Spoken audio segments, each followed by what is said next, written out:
Olá pessoal, sejam todos bem-vindos. Meu nome é Isabela Ruvaroto, eu sou repórter de negócios aqui na Exame e hoje vocês estão conferindo um painel do Agora que São Elas, um evento da Exame em parceria com o Movimento Aladas sobre o protagonismo feminino no mundo dos negócios.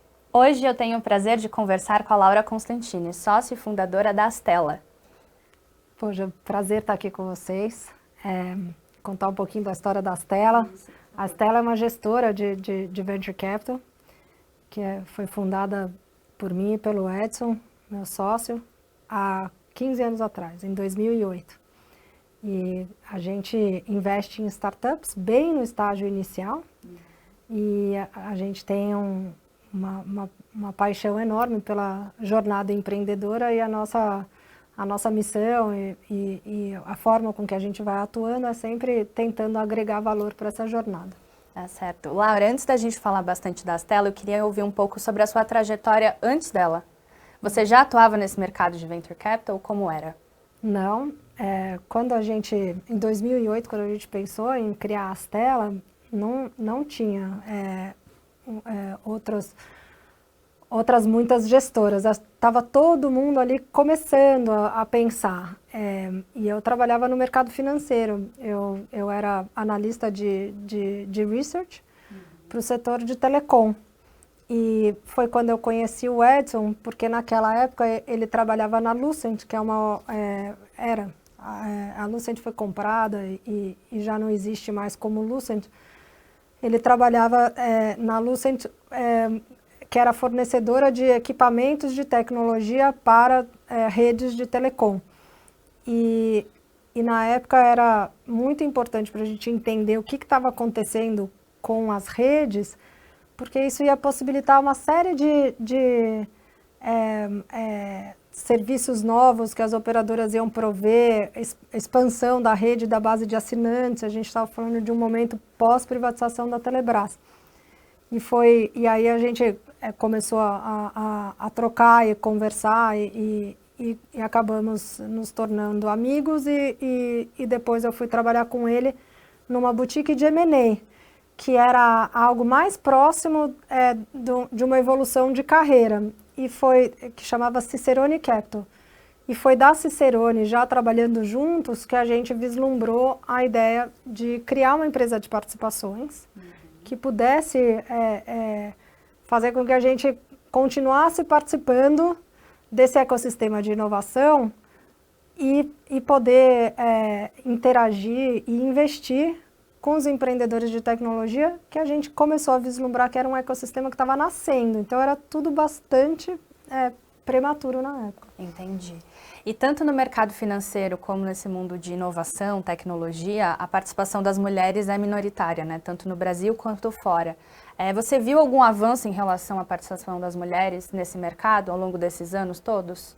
A primeira coisa que a gente percebeu assim, foi a sociedade como um todo entendendo que isso era uma questão que precisava ser endereçada. Então, que eu acho que o primeiro passo para a gente tentar resolver um problema é a conscientização de que ele existe. Então, eu acho que a gente está nesse momento. O problema existe e ele é um problema porque ele restringe a economia de diversas formas. E aí a gente pode até falar um pouco mais sobre isso, né? O porquê que a diversidade é importante. Então, a gente como sociedade, né, no mundo todo, tem tentado achar soluções para que isso, de uma forma evolutiva, vá preenchendo esses gaps, né, essas diferenças. Então, sim, eu acho que já mudou bastante. Eu acho que se a gente for olhar, né, como uma fotografia, ainda tem muito, né, que a gente precisa fazer, e não só para a questão da participação feminina, mas para a questão de participação de outras minorias ou de outras formas de diversidade. Mas eu acho que a gente vem evoluindo, sempre com essa questão de que a relevância, né, a conscientização é o primeiro passo. Certo. E dentro da Astela, vocês têm algumas iniciativas que você poderia citar aqui para a gente, de diversidade? O primeiro ponto importante na nossa profissão ou na profissão de qualquer venture capital, que é escolher as startups, é muito importante que a gente tenha olhares diferentes para uma mesma oportunidade. Porque é construindo convicção ou entendendo todo o potencial que aquela oportunidade de investimento pode ter, né, no futuro, é que a gente vai formando a nossa opinião sobre investir ou não. E aí tem a importância de olhares diversos é muito relevante, porque a gente vai lidando com um volume maior de hipóteses, vai testando, né, as ideias até chegar num ponto de convicção. E por que é importante a diversidade e esses olhares? Isso é importante para a economia como um todo, para o mundo como um todo, porque quando a gente tem olhares diversos, a gente acaba criando a possibilidade de investir em coisas ou em soluções diversas ou soluções que atendam problemas ou dores de uma diversidade maior de pessoas. Então, toda vez que uma gestora tem um conjunto diverso de empreendedores de investidores, isso é importante porque isso mostra a capacidade de enxergar possibilidades. E qual que é a participação das mulheres na gestora de vocês? Na Astela como um todo, a gente está com 53%, 54% de mulheres no conjunto todo. E o que é mais do que a média do que você observa no mercado? É bem mais. É bem mais. Com os layouts e a questão da redução dos investimentos, né, você acredita que isso interfira nas questões de diversidade? Você acha que nesse momento de contenção, isso pode vir, a gente pode ter um retrocesso em relação a essas questões? Ela não deveria, né? Pensar sob a ótica da importância da diversidade, tanto para quem está construindo soluções, quanto para quem está escolhendo essas soluções para investir, mesmo num momento de crise ou da importância de enxugamento, menos liquidez, a diversidade continua sendo relevante, ela continua tendo o seu propósito. Então, ela não deveria diminuir. Mas acho que, a princípio, tem sido um efeito, né, da crise, infelizmente. Você tem observado outras iniciativas além da de vocês em relação à diversidade, tanto no Brasil quanto no mundo? Sim, acho que a conscientização, né, de que diversidade é importante tem trazido um volume maior de iniciativas. Então, a Astela mesmo, né, nós criamos agora um programa de aceleração, ou uma trilha só para empreendedoras mulheres, com o intuito de trocar ideias sobre a importância, né, do que elas representam e trazer uma visão ou uma conversa mais adequada aos problemas ou às situações que as mulheres enfrentam ao empreender. Então, foi essa a nossa intenção. E como foi feita essa seleção dessas mulheres? A gente publicou, né, no LinkedIn, nas nossas redes de comunicação da Astela, que a gente ia fazer esse programa e recebemos inscrições. E aí a gente acabou tendo que selecionar. São quantas mulheres no total? No total, acho que foram 40 mulheres. A gente teve um volume de inscrição bem maior e a gente acabou selecionando pelo estágio, pelo o perfil que a gente achava que se beneficiaria mais com o programa. Mas foi uma experiência extremamente bacana, porque as mulheres têm até por viver, né, nesse contexto de uma minoria, tem dificuldade de trocar ideias em ambientes seguros sobre as dificuldades que elas enfrentam em relação aos desafios, né, de empreender, das carreiras como um todo. Então foi muito legal, e isso é reforçador. Eu acho que a gente tem que ter esses ambientes, né, de conversa, e que isso sirva como exemplo para outros grupos, para outras... acho que falar em minoria é um negócio tão bizarro, tão inadequado, né, porque os seres humanos, eles são únicos, e assim, sempre vai ter algo que você é mais parecido com um grupo de pessoas ou com outro. Então, se for pensar em diversidade de um jeito amplo, ele transcende a questão de gênero, raça e etc.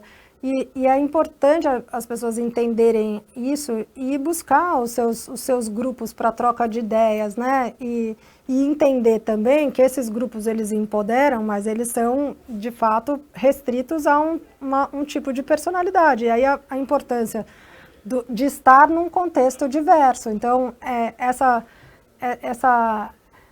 visão, né, de quem é parecido comigo, para eu poder trocar e poder me inspirar e achar soluções para aquilo que eu enfrento, e o que a diversidade representa para todo mundo, né, como possibilidades. Então, eu acho que isso é muito, muito importante. E agora acho que a gente está chegando numa conscientização. Certo.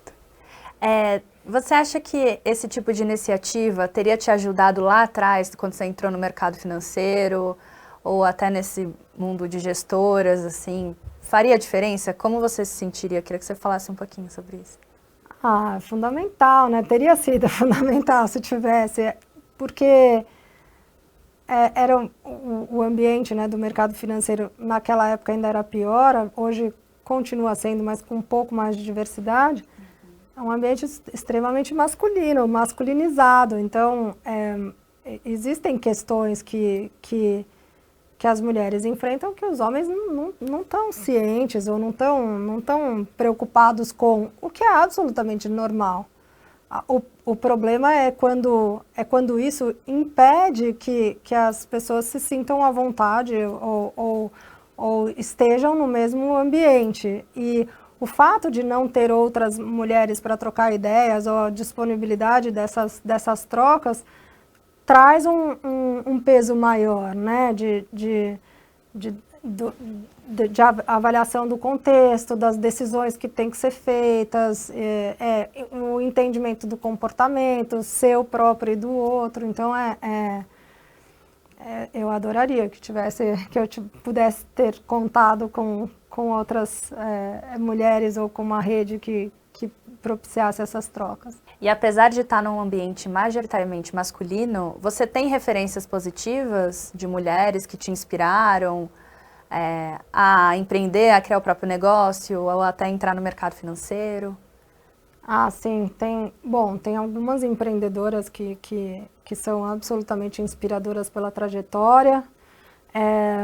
Na parte de gestão, tem outras mulheres que também trouxeram visões diferentes e que abriram espaço para essas conversas. Então, isso foi sempre muito importante, né? Porque às vezes as pessoas estão vivendo num contexto que elas nem conseguem, não têm a possibilidade de enxergar qual que é a relevância daquilo para o contexto como um todo, né? E foram essas mulheres que foram trazendo a relevância, a empatia com a dificuldade, como que elas foram trazendo de uma certa forma alternativas e inspirando outras, né? Então, eu sou muito fuçadora, assim, desse tipo de coisa, porque sempre nessas conversas, em entrevistas e leitura e fala, você vai descobrindo que primeiro, empaticamente é muito bacana você ver que outras pessoas passaram pelas mesmas questões e os mesmos problemas que você. Te traz um conforto de falar, putz, não sou a única no mundo. E em segundo lugar, como que elas também foram criando, né, as alternativas e estratégias para enfrentar as próprias questões. Então, eu sempre busco muito as referências, não só no nosso meio, como também fora, né? Se você fosse dar algum conselho, alguma dica para quem quer entrar nesse mercado? Você como uma referência, o que você diria para elas? Bom, no mercado de venture capital, estou imaginando. Tá. A gente está passando por um momento no setor no Brasil que a construção e o crescimento desse ecossistema de inovação, ele vai propiciar com que outras gestoras surjam ou que as próprias gestoras existentes cresçam. Então, isso vai ser muito legal. E Venture Capital parece que é algo ligado ao mercado financeiro, e de fato porque tem a questão do investimento, né, de como que você faz a gestão de recursos de terceiros, mas tem uma questão, principalmente no early stage, que é de entender o time que está por trás, como é que ele cresce, quais são as soluções que ele vai trazendo, tanto para resolver, né, as dores que ele está se propondo a resolver através de uma ferramenta de tecnologia, quanto como que ele vai solucionando as dores de crescimento internas. Então, é uma profissão que tem um caráter humano e a importância de uma leitura para o contexto, para o grupo, para o time, que é muito importante. Então, não necessariamente a gente precisa vir do mercado financeiro ou de uma carreira de exatas para poder participar de Venture Capital. E eu acho que isso isso é um alerta aqui, que eu acho que muitas mulheres, às vezes, não procuram ou não se interessam por achar que é muito parecido com as atividades do mercado financeiro, e não é, elas são muito diferentes. Certo, nosso tempo está acabando, mas para concluir, você falou que são atividades diferentes, mas por onde começar, assim? Você procuraria um grupo de mulheres? Como você entraria nesse mercado, assim, para se sentir mais confortável mesmo? Tá, eu acho que tem várias formas de se embrenhar em Venture Capital. Então, se você for recém-formado, tem os grupos de associates e de analistas que são super antenados e que trocam muito, e aí você vai se deparar com oportunidades nas gestoras, e aí é mais fácil de saber quem está procurando e tal. Se é uma pessoa que já tem uma formação, o ideal é se aproximar do ecossistema como um todo, como um mentor ou como alguém que vai poder ajudar, porque daí vai entendendo como que as startups funcionam, como que esses times trabalham, vai tentando agregar de alguma forma, até o momento que consegue vislumbrar as oportunidades, né, de gestoras em expansão e tudo mais. Então, acho que é por aí. Laura, muito obrigada pela sua participação. Bom, pessoal, a gente fica por aqui. Não deixe de acompanhar nossos vídeos e outros painéis do Movimento Agora que São Elas. Eu me despeço e até a próxima.